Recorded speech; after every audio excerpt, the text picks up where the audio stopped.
प्रिय भक्तों, आज बृहस्पतिवार के दिन हम आपको गुरु बृहस्पति देव का एक ऐसा मंत्र बताने जा रहे हैं जिसकी नियमित एक माला या जाप या श्रवण करने से आप अपने जीवन को बदल सकते हैं। बृहस्पति ग्रह को सुख, वैभव, धन, वैवाहिक जीवन या संतान का आकार ग्रह माना गया है। जिन भक्तों की कुंडली में गुरु यानी बृहस्पति ग्रह उच्च भाव में विराजमान होते हैं, उन्हें हमेशा अच्छा और शुभ फल देते हैं।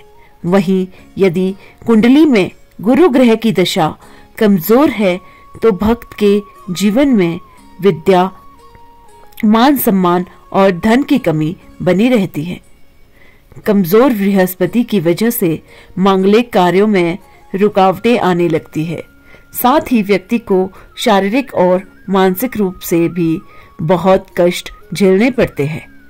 ऐसे में कमजोर बृहस्पति को ठीक करने और उनकी कृपा पाने के लिए गुरुवार के दिन अगर आप हमारे बताए हुए मंत्र का श्रवण पूरी श्रद्धा से कर लेते हैं तो आपको शीघ्र ही हल मिल जाएगा।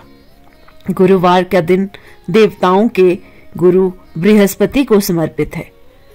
इस दिन भगवान विष्णु की आराधना और मंत्र जाप करने से भगवान विष्णु जल्द ही प्रसन्न हो जाते हैं। वहीं बृहस्पति देव की कृपा से व्यक्ति के सारे कार्य संपन्न हो जाते हैं। बृहस्पति को शांत करने के लिए गुरुवार के दिन इस खास मंत्र का श्रवण करना बहुत लाभकारी माना गया है। अविवाहित को इस मंत्र का जाप या श्रवण जरूर करना चाहिए। इस मंत्र के जाप से आपकी शीघ्र ही शादी हो जाती है। नियमित गुरु मंत्र जाप से व्यक्ति के जीवन में अनुकूल बदलाव आता है। साथ ही सभी तरह की बाधाएं दूर हो जाती हैं। गुरु बृहस्पति के इस मंत्र के जाप से नौकरी की तलाश पूरी होती है और अच्छी जगह नौकरी लग जाती है। गुरुवार के दिन पीले रंग के कपड़े पहनना और भगवान को पीले रंग से प्रसाद चढ़ाना बहुत शुभ होता है। तो आइए देव गुरु बृहस्पति जी के इस मंत्र का श्रवण कर लेते हैं। बस आपको इस मंत्र को अपने घर या दुकान पर मोबाइल फोन पर चलाकर रख देना है। साथ ही देव गुरु बृहस्पति जी के पवित्र स्वरूप को निहारना है और ध्यान रहे मंत्र का पूरा 108 बार या इससे भी ज्यादा श्रवण करें। वीडियो पसंद आए तो दिल से एक लाइक जरूर करें और हमारे ओम मंत्र को सब्सक्राइब करके कमेंट में जय बृहस्पति देव लिखना ना भूले। मंत्र इस प्रकार से है। ओम ग्राम ग्रीम ग्रोम सः गुरुवे नमः।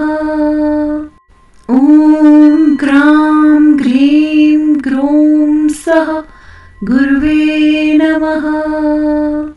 ओम ग्राम ग्रीम ग्रोम सः गुरुवे नमः। ओम ग्राम ग्रीम ग्रोम सः गुरुवे नमः।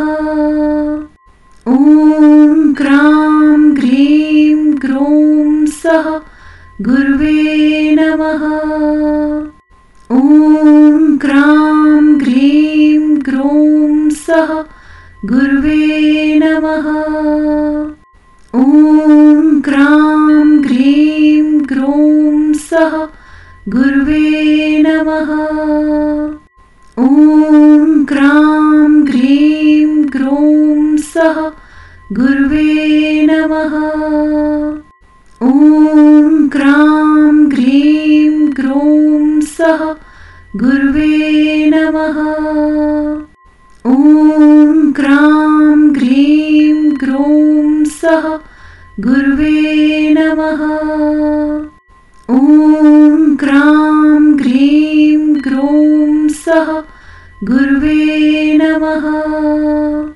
ओम ग्राम ग्रीम ग्रोम सः गुरुवे नमः। ओम ग्राम ग्रीम ग्रोम सः